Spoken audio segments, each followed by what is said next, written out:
You've come to the right place if you're looking to create, launch, and scale a high-value online training program.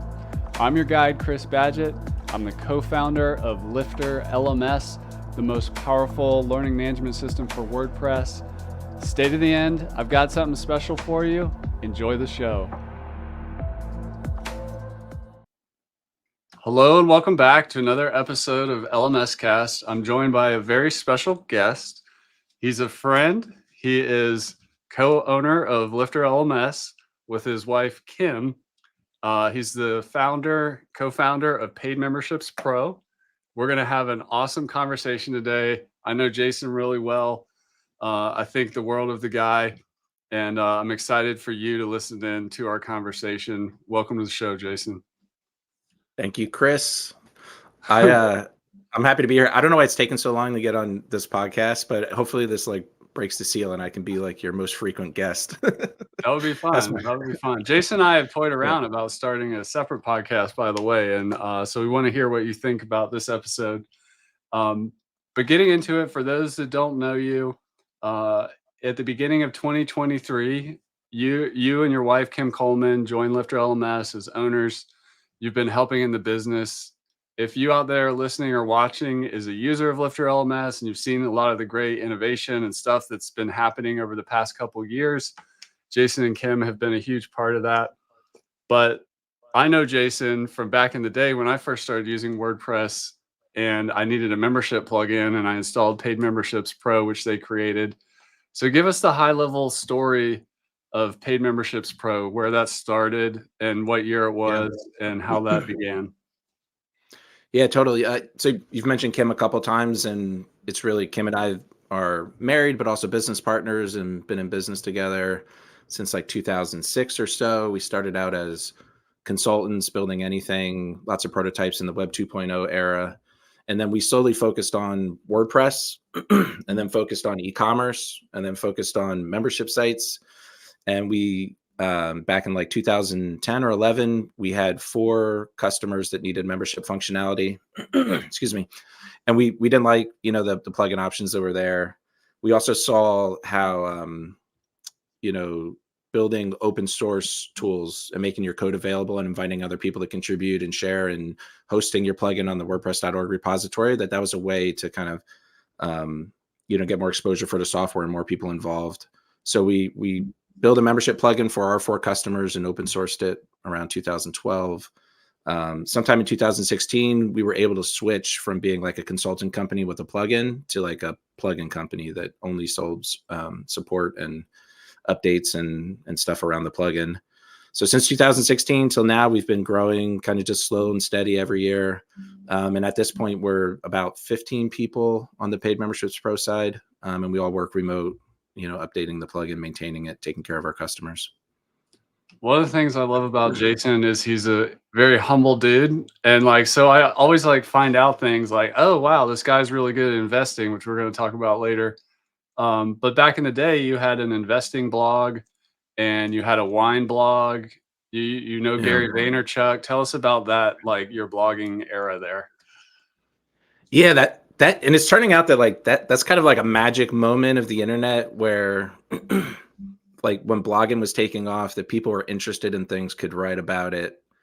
And that was useful. It wasn't like right nowadays, there's so much content that's automatically generated and generated for business. And now AI is generating content and social media is so fast. There's some blogs around that still work, but we really don't have the attention for the golden era of blogging. So we had an investing blog with 3 friends. I think I met Gary. We had a site, Wine Log, which was like a kind of social network for wine drinkers to keep track of their notes and things. And Gary advertised on the site. And I remember giving him a hard time. I forget what it was. He was going to pay me $600. And I forced him to pay me whatever the industry standard CPM was. And he's like, all right, man, you're driving a hard bargain. He's like, you might regret this because it's more important the biz dev than the $600. But he paid for the ad. That was funny. And so at different conferences, I used to run into him back in the day when he was, doing the Wine Library TV thing. That's awesome. Yeah. And investing, the investing blog? Like, Yeah. what happened there? Yeah, that was interesting. Like, I thought we did a good job. So it was just me and two friends. Like, we newly out of college, we had like 401ks, but we didn't know what they were. So writing about something forces you to learn it, and I was really interested in it. And so it was kind of, as we invested and thought about investment, we just wrote about what we learned. Um, and part of me regrets, because like it got pretty popular. It was like one of the top, whatever, what was the site that used to like rank blogs? But we were always fighting for the top 5 investing blogs. And I think the three of us had different separate ways. I tapped my table. Sorry about that. And so we never really got to lean into it, but it's been a hobby of mine. But that really is like the first time I used WordPress was for that investing blog. And it's still around. That one, investorgeeks.com, has like the old content, and it's fun. Like, a lot of it holds up, like, as the economy goes through a cycle again. Like, the last time, like, the yield curve inverted, I was like, hey, what does this mean? What's the yield curve? It's like, oh, this old Jason kind of is pretty smart. He did some research. So it's funny. One of the other stories I love that I don't think gets enough attention is you created possibly the first e-commerce transaction on WordPress. What was that about? Yeah, it's like hard to claim that. And when I was talking with you about that, it made me think, is there a way I could validate this? And I'm certain I wasn't like the very first, but definitely one of the first. So Kim actually was still in college, and she went to like a business school and had to like start a business in a quarter, and they started a laundry service. And so it was a website built on WordPress 2 something maybe, or in like 2004ish. And we embedded PayPal into it. And then after that, we got other customers, and we embedded like OS Commerce was a open source. It's still around, I think, PHP based. We embedded OS Commerce into WordPress. And then sometime around 2006, we were like, we should build like the e-commerce directly into WordPress instead of kind of like, taking another tool and swapping it in. So we built like an early e-commerce plugin, but we only managed it for like our 4 customers that were doing e-commerce, and they integrated with PayPal at the time. Was like the only gateway really in town. And so that we saw, it was awesome. It had like integration with FedEx shipping, and I always thought the way we did options was pretty clever. But it was, so that was back in like 2006. We were building e-commerce into WordPress. And we saw how the open source version of that, WP e-commerce, was like the first big one. There was one called Shop with 2 P's. And then later Jigo Shop, where like, it's like, oh, like you could build this in an open source way and share it with everyone, and other people will use your tools. And that helps build a better tool. But also, I feel good that we can, enable people to make money on the internet without having to be like, they're a single developer on a single site. Yeah, that's an awesome piece of history there. And I've heard you interviewed before, so we don't have to park on it for long, but people always ask you, and Kim, what's it like to work so closely with your spouse, but you guys do a really good job. And I'm sure, you have family stuff and whatever, but if somebody's like thinking about working with their spouse or trying to make it better, what's sort of like the big lesson that you've learned there? 1 or 2 things that like make it work? Man, I don't know if it's something you can learn. So it's kind of, you have to try it. Like I suspect definitely not every couple can do this, but if it does work, it's awesome, because you get to spend, Kim and I get to spend tons of quality time together. And actually, now that the business has grown, we kind of have different areas that we have to manage. We don't work together as much. And it's like, man, can we just like work on a little project together? That's really fun. Versus, like just managing different teams and bringing each other like the headaches that come up in like normal course of business. But I guess like some tips, we're both the type of people that work through problems and don't take things personal.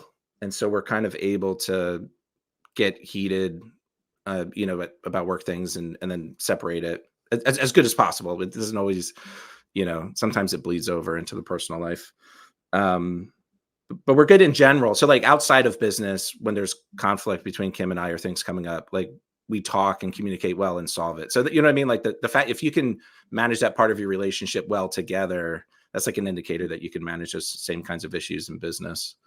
And then, like it's good to set time for each other, and the typical things of like, hey, we're not working now. But it's harder, especially like you work from home in the home business, and so when we hang out, we go out to dinner, we're talking about work. It's interesting. And we try to make time for other things, but we also don't get too hard on ourselves. I think Alex Hormazi or Layla, they're another like couple that work together, and they say like, we just like work. We like doing the work. Like I don't feel guilty about it. So that's good too. Like I don't feel guilty. Like we got to dinner and we talk about work. It's fun. Like we're enjoying building stuff together. So we don't feel guilty about it, but we do try to like make safe spaces where it's like, hey, we're with the family, with the kids, we're doing other stuff. Speaking of building stuff together, we're part of the creator economy. We create software, we've done blogs, we make content. What's your view on how the creator economy is, what it used to be, and where it's going? Yeah. It seems like it's having a moment right now where like it's like there's a lot of desire and drive for people to build creator businesses, but it's always been around, but it's changed. Like, what's your perspective there? Yeah, we are kind of like riding a wave of people selling themselves online in some way, creating courses, content. And so that's been interesting aspect of the business. And it feels like that kind of thing is going to continue, that we're building all these tools for people to start these online businesses. They're going to use them. One of the most important things about this is just like, I even don't really understand it, is the scale of the internet. Mm-hmm. So there's so many people out there. And so when you sell a course or some content online or a membership site, your total addressable market is huge. Even it's not just like the little town you're in, it's like all of America, but also all of the world. And I think so some stat is like, for every 22,000 people in the United States, there's a McDonald's. So if you like, that's like a unit of like a metric. And so if there's a McDonald's, there's probably like a law office, like a garage to fix your car, like all these services that, a dentist for every 22,000 people. So if you imagine like the 22,000 people around the McDonald's is closest to you, like, could you sell your course to one of them? Okay, cool. Now there's not 22,000 people in the world. There's like 3 billion people on the internet. I did the math earlier. It's like 150,000 times more people on the internet than like around your local McDonald's. And so it's like 150,000 is like a huge number. So like if you could sell one person at the McDonald's, like over the course of a week, there's 150,000 people like that person in the rest of the world. Like, I don't know if the math works out. And so like, that's just why, and I think that's like one of the secret sauces of why this career path is so successful, is that if you really can build something that people need and want, you can find the audience online. And that's not easy. That's work sometimes.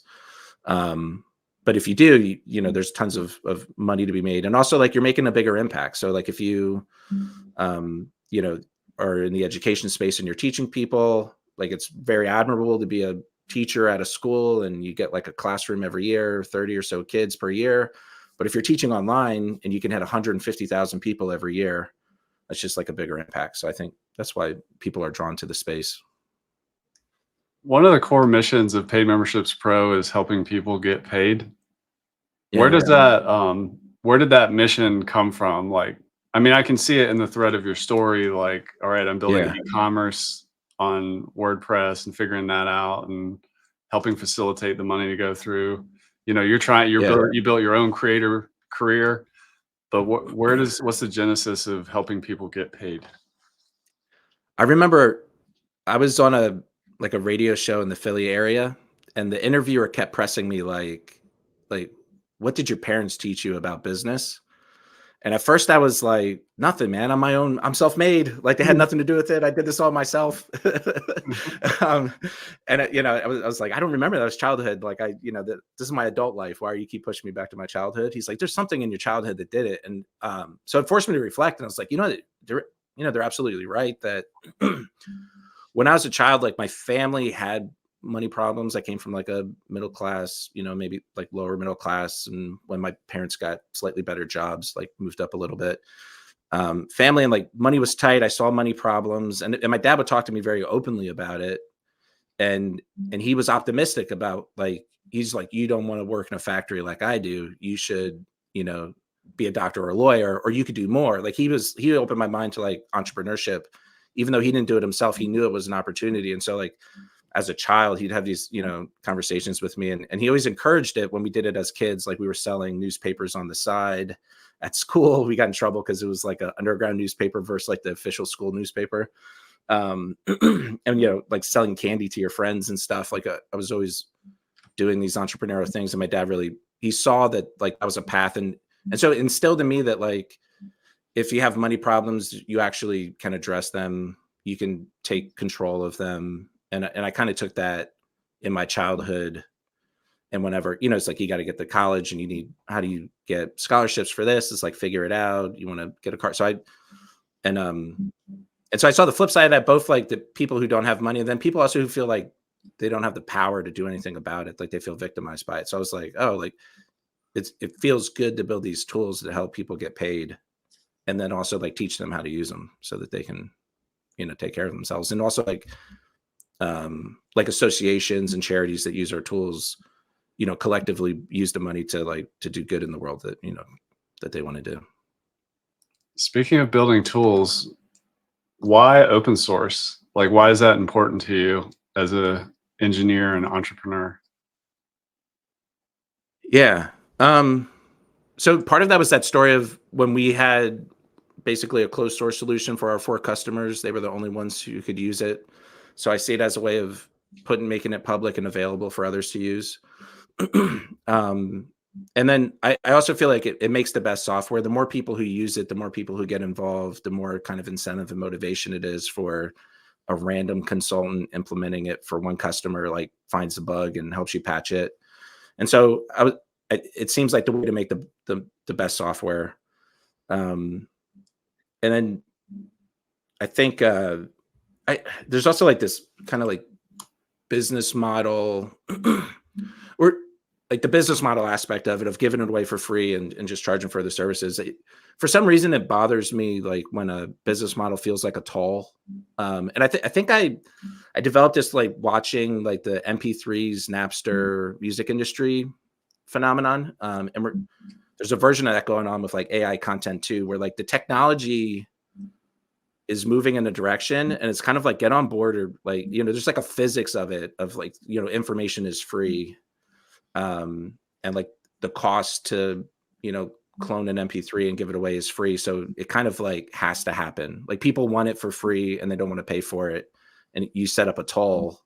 It doesn't feel right. So I kind of, business models like that, where like software is, you know, you kind of like charge for it and you only give it to people if they charge. Like, it just feels like I'm fighting against the physics of like the information of the internet.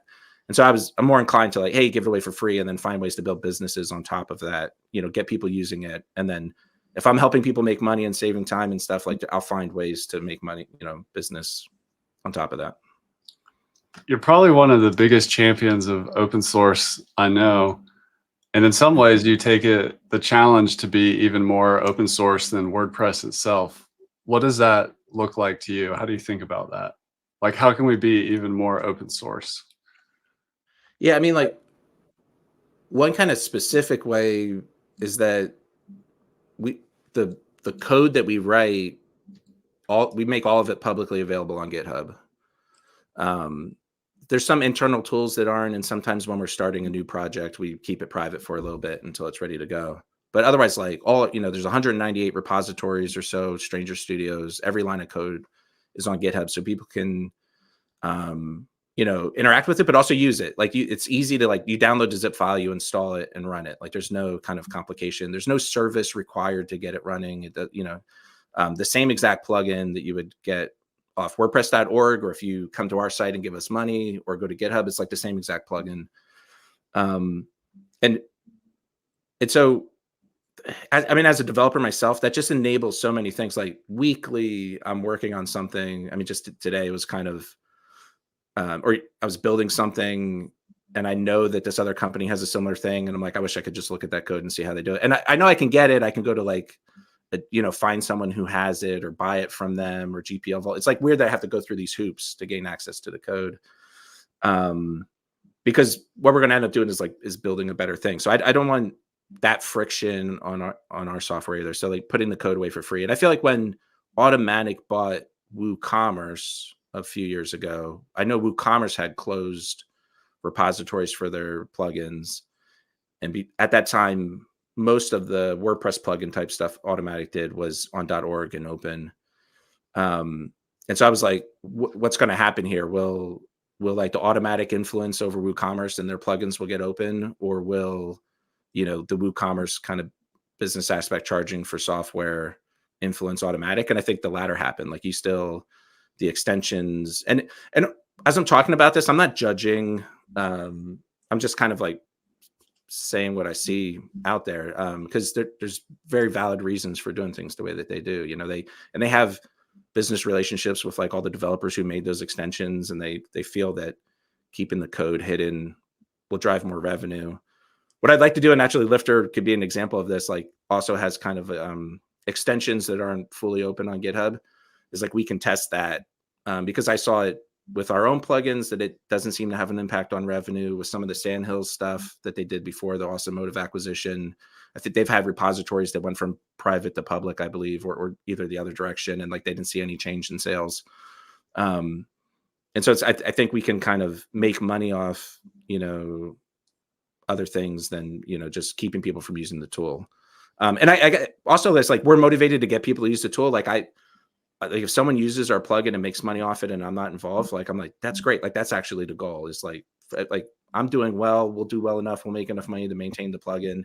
Like my real goal is to get as many people using the software as possible. And that's not the goal of every business out there. Like there is like a weight of a user who's not paying you, and you have to kind of support them and stuff like that. And it's fair that businesses make business decisions to not support people that aren't giving them money. But it's weird. I was watching a Sam Altman interview. It's like weird to compare myself to him. He's like the most popular person on the planet right now. But but something that rung true with me, that he was talking about how when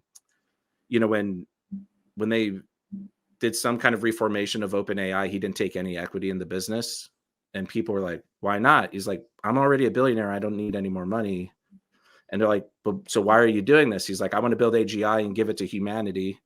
And everyone's like, yeah, but what do you really want to do? Like, what's your real goal? Like, people don't trust that that's his incentive. And he said on an interview something like, if I just took a bunch of money and said, I'm trying to make as much money as possible, they'd be like, oh, okay. And then he could make the money and give it away or something. Like society and the business partners and everyone would accept it more readily than him saying like, I'm just trying to make cool software. So I feel like I'm in the same boat. Like it's a different kind of thing. Like we're making a membership plugin and he's making, like AGI, but I'm really just trying to like that is the goal. And I struggle with it because it feels like you're like going uphill.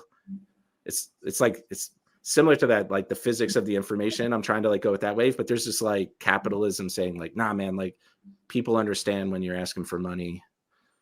People understand when business relationships are incentivized by the money involved. It is like the common currency of like how deals get done. And I don't know, it's a strain like that I got to work out in the business. And it's not a magic trick. Like there is value for paying for the software and accessing the support team and having automatic updates. Like it's not like a win-lose scenario. Yeah. My big takeaway from listening to you is like there's the physics of innovation. And if you really care about that and care about an open source and decentralization and empowering people, like that can work with greater velocity if you are truly open source, and you can still build a business around at the same time. It's not mutually exclusive. Yeah. It's like you don't want to fight those factors. I think maybe like a tip that helps like the course creators and content creators out there too, or if you believe in this thing I'm talking about, it's similar to that MP3 analogy where Spotify is kind of the way people get their music now, or similar tools.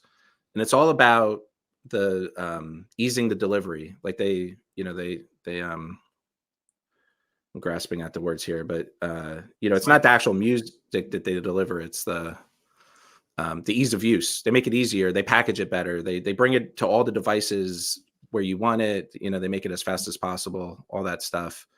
And I think there's a similar thing in the content space where I've often told people, and I'd like to like hands-on like feel this experiment because to know that it really works. But a lot of people are kind of scared to put their content out there, or they have free content and they want to make paid content. And now they feel like their paid content has to be better. And it's like, no, like you already have like the awesome video that teaches someone how to, you know, quit drinking, or how to build something, or how to connect this tool. Like you don't have to make a better version of that. You just have to like ease the delivery, package it up in the right way that the people want, you know, find the customers where they are and put it in the format and everywhere they want it. Like there's value in that. So that's very similar in terms of like music. It's all about like delivering it to them in the way that they want. Our plugins, delivering it to them in the way that they want. We make it easier for them. They're happy to give us some money to do it, so they don't have to download it off GitHub and figure it out on their own.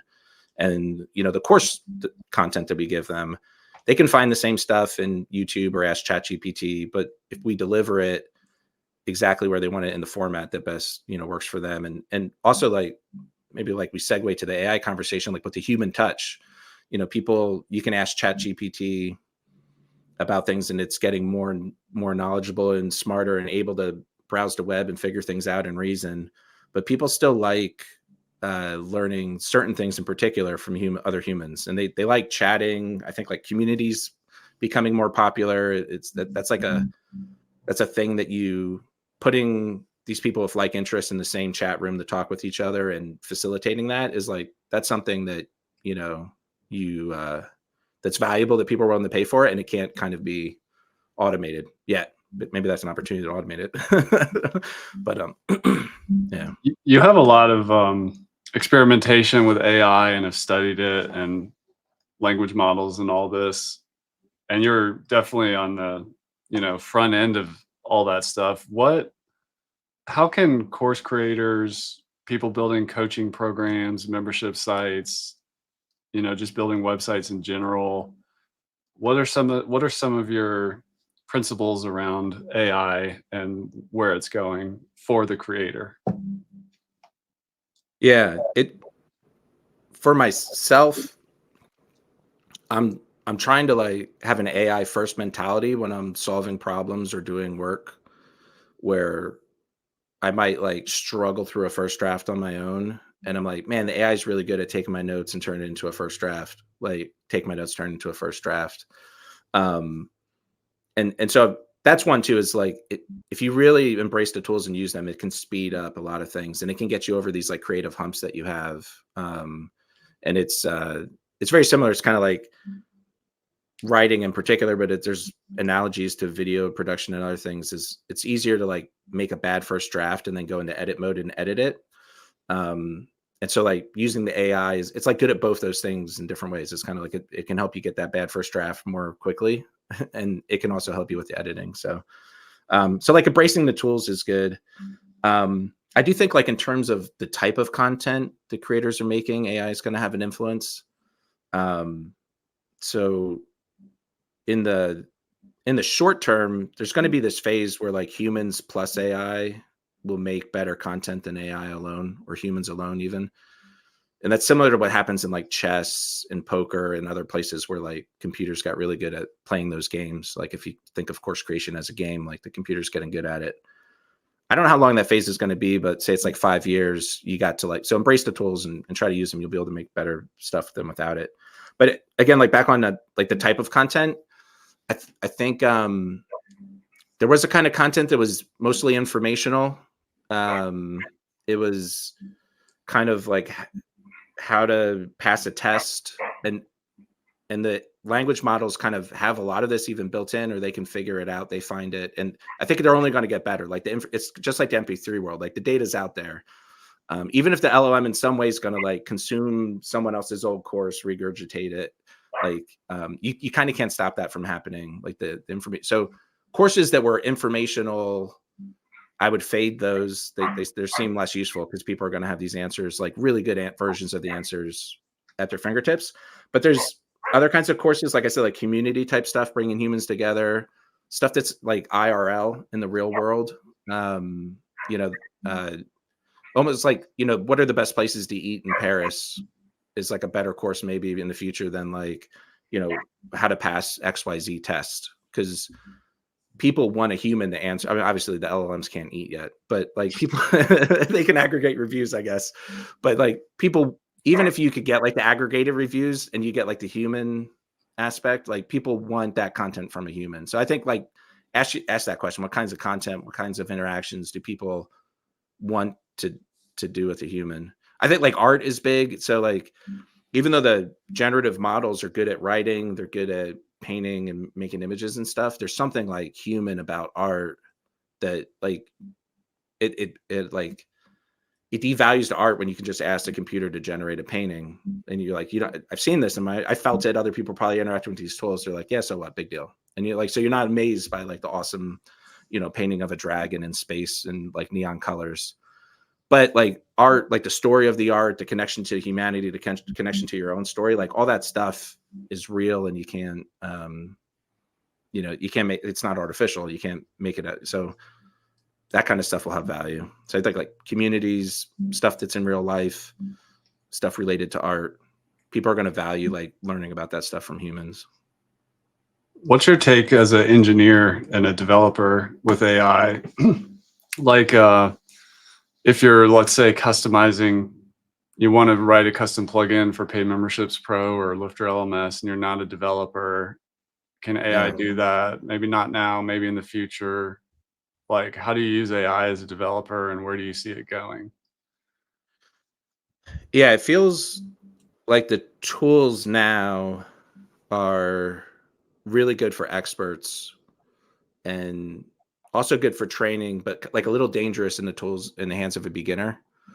Um, and I get in certain contexts, you know, that's okay. But if you've kind of never programmed before, you like 90% of the time, it'll be like 95% of the time, maybe 99% of the time, you get code that works and it's exactly what you want. But that 1% of the time, like if you don't understand, and it's more than 1% now, but this stuff will get better. But it's often making like little mistakes, adding S's to the end of something that totally breaks. And so people using the tools, it's good. I tell my teams, it's like you have to check every single line of code that the AI writes, and you have to understand every line of code.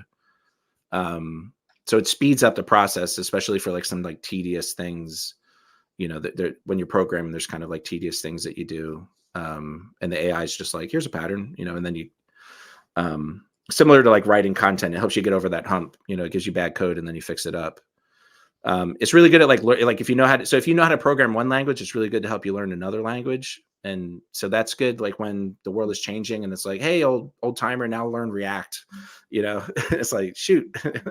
And it doesn't feel like starting at square one. It feels like you get a couple steps ahead because you know, the co-pilots and things like that help you pull it up. But if you have enough programming knowledge to know like that when something is wrong, it helps a lot. It saves time. It's almost it's kind of like calculators in school. Like there's a reason to learn. It's hard. Education is tough with LMs. Like you kind of have to like not have that tool, so you learn how to do it with your human brain and appreciate it. And then like, okay, here's a tool, and you're like, oh my god, now I can do so much more. But these language models and AI now, they're also good tutors. Like they can watch you, what you're doing, and help you learn. So there's such a temptation, like it can just do it for you, but there's still value in learning how to program, I think. And so, you know, you want to try to use the tool to help you learn rather than just like leaning on it to just give you the answer. It's tough. I don't know. Is it? Well, crossing back over to the human side, if or one of the things I love about working with you and Kim is you're positive people, right? And you treat people well, and but you navigate complex and situations, sometimes conflict. And what I've learned is, I know you have as well, when you're reaching, you know, those so many people, the 1 out of 22 at every McDonald's around the world, and you're like interacting with humanity at scale through the internet, sometimes you get treated a little nasty, let's say like in a support ticket, or just some kind of communication or a review of your software. Um, and even just more broadly, like working remotely when you're not like in an office together or whatever, like sometimes people behave differently than when they're in person pressing the flesh. How and it can hurt people, like especially if you're sensitive and empathetic, and somebody treats you nasty when you're trying to like provide this tool and you genuinely care about helping them. And how do you how have you it's not just like building thick skin or whatever, like how do you Right. navigate negativity when you're operating at scale on the internet? Yeah. This is important to me because I like like two reasons. One is, like you said, it's not just developing a thick skin and getting over it. Like I don't know, you can't get your skin thick enough for like those negative interactions to not ruin your day. Like the first time I yelled at my kid because I was like in a mood because I was talking with a bad customer in the morning. It was like, wow, this is wrong. Like I have to get a handle on this so that the negative stress of work doesn't bleed into like the rest of my life. And then I talk to other creators, people building products who want to sell things, and they're like, oh, I'd rather sell to a small number of people because I don't want to deal with the backlash, or like I don't want to go on Instagram, like people are gonna make fun of me or talk this, or I don't want to do this because these people will get upset. Like, so people are making business decisions based on like their perceived inability to handle negative feedback in certain cases. So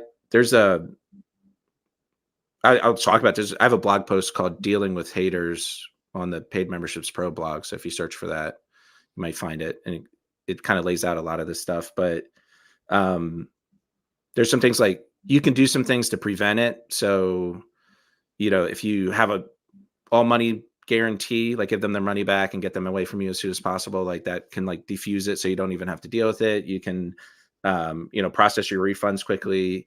Every time someone gets upset about something, like we often like end up adding a line to our terms of service or tweaking on this line here. Like famously, someone said like, you said this would be easy. And I was like, who said business would be easy? I was like, told the team, scrub the word easy from our website, which is like, it's kind of like inverse marketing. Like everyone's like the easiest plugin. And I was like, this stuff ain't easy. And I was like, we got to find like other messaging that's not easy. Cause like, of course we're trying to make the software as easy to use as possible, but like, dude, you're building a business. Like it's not going to be easy.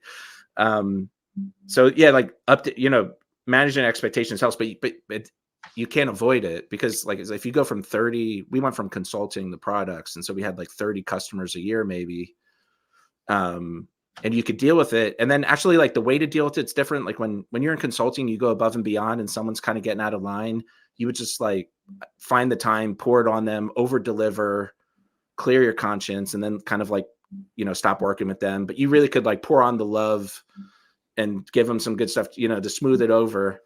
But you have like 30,000 users, like you just can't do that. And there's so many more people who are just having a bad day. They're irate. They're falling through the cracks. They're upset, and like they lash out at you. So it's like finding, so some tips too is like, look for that criticism. So like I said, like update the terms of service and your expectations in your copy. Like, is there positive feedback in there? Can you like, pull your emotion, not get defensive and be like, well, they kind of have a point. We messed up here, so you got to look for those.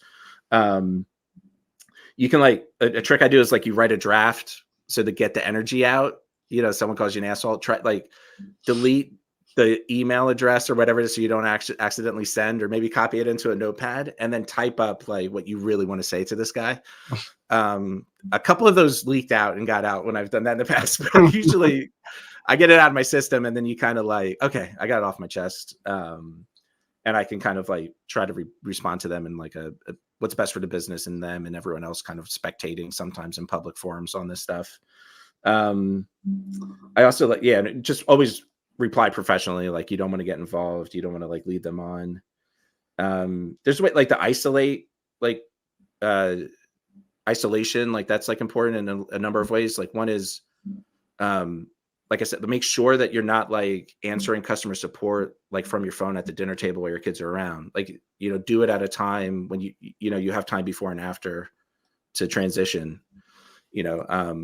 So try to like, if you're doing that activity, don't just do it whenever it comes up, like schedule it so that you're doing it at a certain time.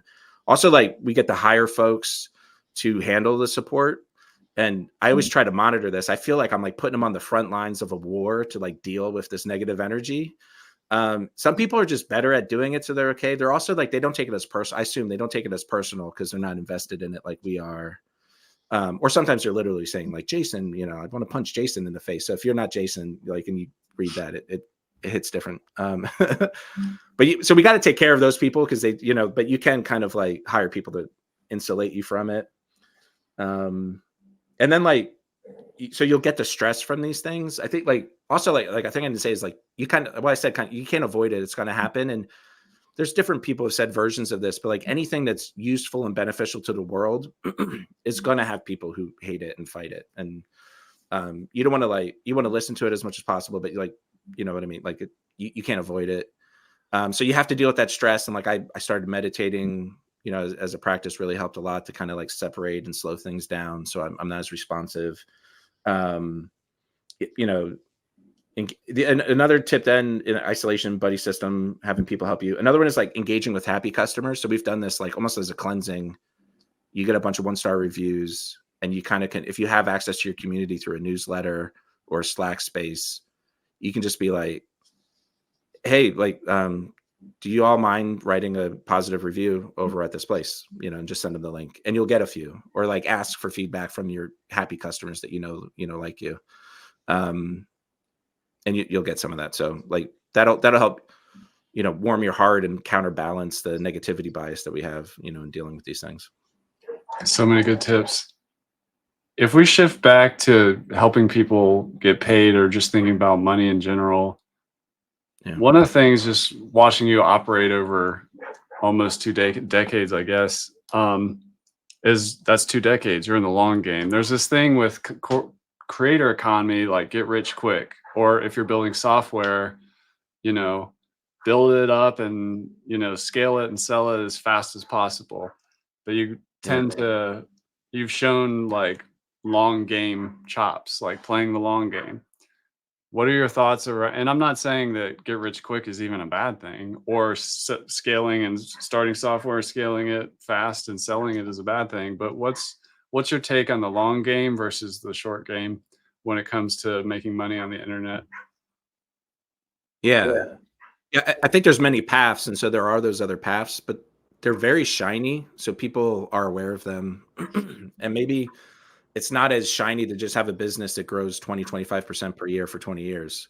But like compounding interest, you're like, oh, that goes from like, you know, making 150,000 a year to making $2 million a year over a few years.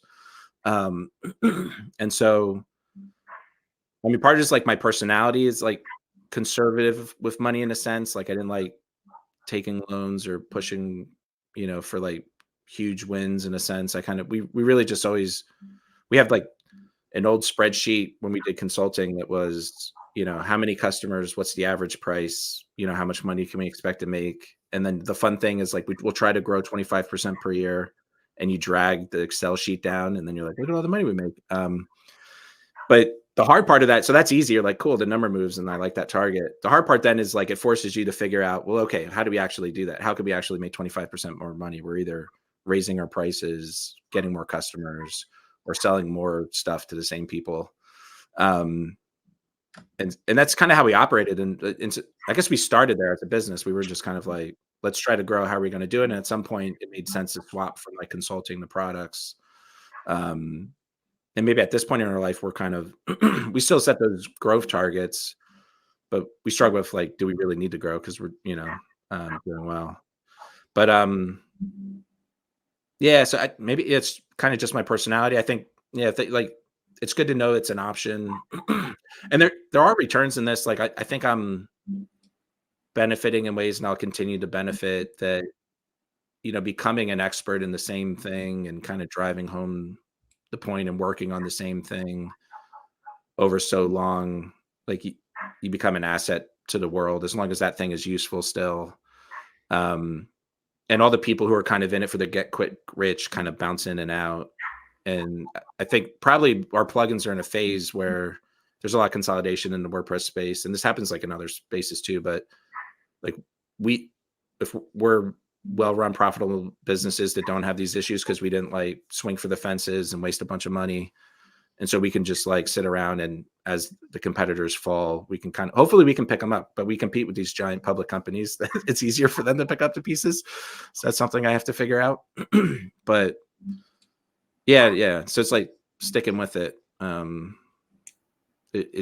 Compounding, like it makes sense in investing. The compounding interest is hard. I used to, but it also happens in terms of like your skill set and your ability to kind of like, influence the world. That compounds too if you stick with it. When around investing, one of the things I did on the Investor Geek site was like a spreadsheet where it was like if you could buy a brand new car now or buy like a used car. And I forget it was at the time, if you save like $10,000, all right, now invest that $10,000 in the average stock market returns. And then in 25 years, you'll have like 100 grand, or I forget what it was, something like that. But I remember like enough money to buy a sports car when you're going through your midlife crisis. So it's kind of like you're fresh out of school, buy the used car now, put some money away in an account, let it grow. And when you have your midlife crisis, you can buy a Porsche. And so like that, like spreadsheets can show that compound growth when like we don't really feel it. It's hard to delay gratification that way. And for some reason, it's easy for me with money and things like that. It's harder with like, eating the best food in the restaurant. It's hard for me to like eat a little less to delay gratification into my old age. But yeah. Speaking of compounding, I think it was Warren Buffett who said the eighth wonder of the world is compounding. It's kind of one of those things like the scale of the internet is really hard to comprehend. The power of compounding is really hard to comprehend. One of the things I look up to you with is your experience and skills and advice in investing. And we could do a whole episode about investing. So just to frame it in for the creators out there, or if you build websites for clients, or you're getting you're getting paid and you're able to like, you've got your cost of living down and you're thinking about what should I do with this money.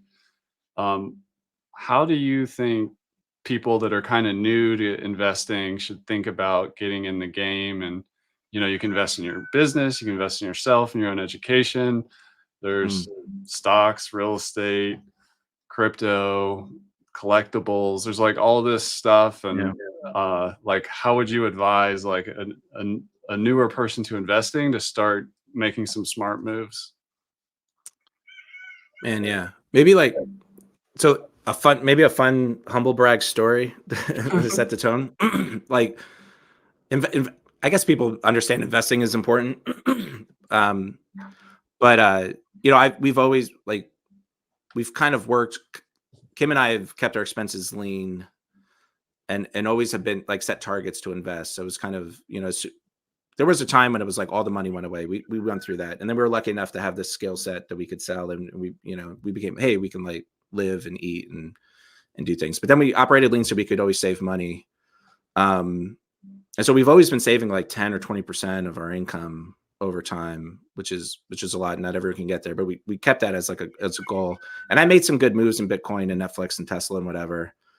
But the power of that is that like a few years ago, there's this consolidation in WordPress space and people are trying to buy the plugin. And I was like, we should talk to them like this March. Let's talk to everyone and hear their best offer.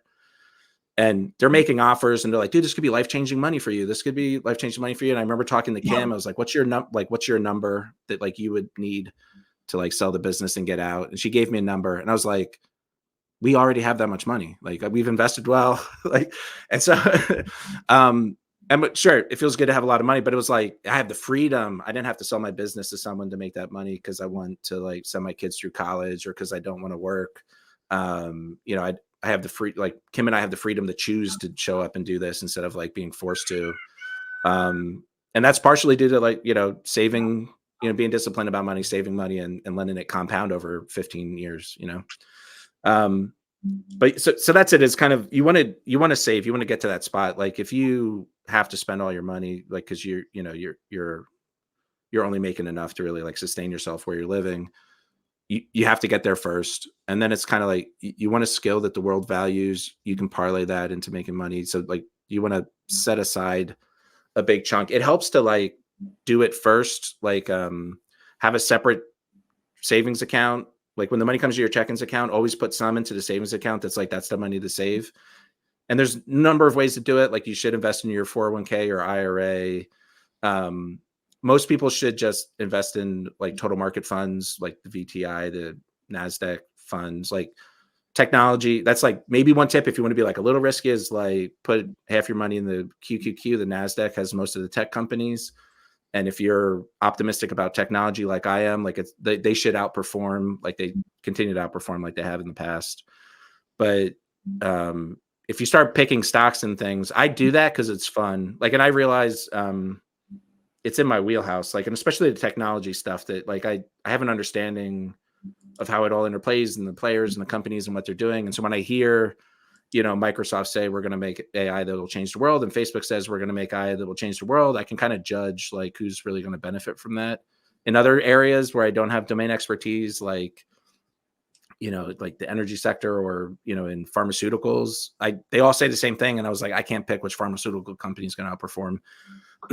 So like, you want to keep it simple, and there's different ways, like, what's that little book of investing, John Bogle, his like invest, 60-40 portfolio, something simple. There's like time frame ETFs. So you can like you could buy like I'm going to retire in 30 years, and they just kind of generally invest in the stock market. Like, so specifically what to do, like you should do that. So kind of like, hey, make enough money to get by. As soon as you do, set up an account that's separate from your main checking account, so you can kind of hide the money away and you don't feel it. And whenever you get a raise or you make more money, kind of set aside a certain percentage of that goes into the investment account, and then regularly move that money into a very generalized, kind of investing scheme. And that's probably like the number one thing you can do is like, then as your income grows, as you're going, like you're continually setting aside a certain amount into investing. How do you think about time horizon for a beginner? Yeah. For investing time horizons? Like, Yeah. I heard this advice once, like think of it as being a collector, not an investor, like long time horizon. Yeah. Like you can day trade and have short-term stuff that you do, but like if you're investing for your future, just start as young as possible and kind of forget about it. Like put it. Yeah. But what would you say? There was like Robert Kawasaki, Rich Dad Poor Dad. That book is decent, especially if you come from a poor dad. That character Kawasaki is problematic these days, but but like I remember he had a game that like you would play. It was kind of like Monopoly, but it was a little more real world, and it was all about like building assets versus like expenses. So it's kind of like you go on vacation, all that money leaves. If you buy a stock, you get a return every year on that. If you buy a treasury bond, you get a return, or if you buy a business, it probably has a return. Or so that's like a way to it's like, and that book talks about that, like building assets. There's also a good one called like Phil Town has one called Rule Number One, and then one called Payback Time. And that's interesting because rule number one is like he's introduced to day trading and swing trading. I think actually he's a swing trader. So swing trading is like you hold a investment over a course of like a week or a month instead of like a day. So he's all in, and he has really good advice on like picking stocks and then like learning technical analysis. And his second book, he's like, I was all wrong. Like I was investing way too active. The people who are really, really rich, they just own the stock and hold it forever. And so that's like that idea of like collecting these assets over time. And I definitely have that. Like, I think like I said, most people should just buy the ETF, and maybe you can like try to get as many shares of the VTI. It's hard to like personify like an ETF the same way you can like like if you're investing like companies, you're like, I'm on team Facebook, I'm on team Apple. And you can make room for making individual investments like that. And I do, when you do that, I do recommend like, you want to think of it as like you're owning a business. You can even just take Apple and like chop off for whatever it is, like 6 zeros. And it's like, oh, it's a company that has about $300,000 and makes about $500,000 a year and has about, and like, if you are trained to, it's like, if you're buying a laundromat, first buying Apple, you can make like an investment in the stock with that same mindset. And if you're not thinking about price going up and down, you're just kind of like, it is a superpower if you're investing in individual stocks to have like a 5-year time frame, because no one does really. Like managers have a yearly time frame they have to deliver. The fund managers who buy most of the stocks, they have to deliver every year, and so they're making moves in a year. Like only Warren Buffett is the guy who's like buying and holding stocks forever. And so you kind of have an advantage if you can sit out the swings, but it's hard. You have to be able to, like when a stock you buy goes down, see it as a positive. Like if you really feel invested in the company, like I know it's, temporary. It's easier to hold that stock, and you want to buy, you're like, it's on sale, buy more. And if you're thinking 5 years out and you have some kind of model saying it's going to be worth 2 times 5 years out, you don't mind that it dips 10, 20, even 50% now. I don't know. So yeah, just rambling about the way that, having that 5-year time frame on those kinds of investments, because no one else is thinking on that time frame, it's kind of a superpower. Like it gets a little technical, but there's things like I always lose like options trading. Like when options expire, that's like a gamble. You can say like, I think they're going to win, they're going to lose. There's like literally supercomputers that are analyzing all the trades, and then they just figure out how to like suck up all the money, right? Like they're just kind of like, and they have enough money that they can like manipulate the market. This is like tinfoil hat stuff, but it's effectively happening. Like they can like manipulate the market to have a stock go down. Everyone, like the most amount of people lose money on their options, then the stock goes back up, and they get in. And so it's like it's like playing online poker, and you're playing with bots that are superhuman. Like if you're investing on a short time frame, you're literally investing against computers that are superhuman on it. But the computers aren't investing on the 5-year time frame. So it's like a different game. You're like, you get to go hang out with the old guys at the poker lodge, and they're playing Omaha, and they never even read a book, like, so it's like, I'd rather be in that poker game than a poker game with a bunch of computers that are better than I am. And I'm sure you'd agree with me that if you must be a gambler or a degen, do it with like 5% or some smaller percent, or after a certain threshold. Like you don't, it's not like you have to choose to, you can split that focus and like still feed that need to like pick stocks because they're fun, or try something risky. But just don't bet the farm, right? Yeah, I think so. That's like common advice. Like, I don't know where it's 10% or 5%. It's good. I always treat it like it's educational. And even like I said, I always lose at that options trading thing. I still do it from time to time because it forces me to like interact in the market in a way I don't usually, and I learn a lot. And I lose money, but it's a relatively small amount. It's less than 10, it's like less than 1% of what I have invested. I'm making bets on stuff like that. So if you have that mindset of like, it's a small amount of money, I can lose it. I'm going to do this investment. I'm going to learn in the process. Like you kind of can't lose. Even if you lose the money, you're like, okay, well, I learned a new way to lose money, and I'm glad it was only X% and not everything. And I think that's good, because sometimes I think there are opportunities. Like if you really understand the business well, and the stock is on sale, like if you had bought individual stocks before, you'll feel more confident to be able to do it now. So you won't miss those opportunities if you kind of educate yourself on that. But I struggle with that because I'm like a nerd about this, and I spend like hours every day, like, interacting with it. And I'm like, if I didn't do that, I don't know like how it, but I mean, if you are going to do it, it's good to do it like with that mindset of I'm going to learn, and it's a small amount of money. Yeah. Well, that's Jason Coleman from Paid Memberships Pro and partner at LifterLMS with his wife, Kim Coleman. Thanks for coming on the show, Jason. I really appreciate it. I'd encourage you to go check out Paid Memberships Pro. That's at paidmembershipspro.com. They also have a feature for using Paid Memberships Pro and LifterLMS together called Streamline. So you can actually use both tools side by side if you want. And it's great to be on the journey with you, Jason. Any final words for the people as we say goodbye, or other ways that people can track you or connect with you on the internet?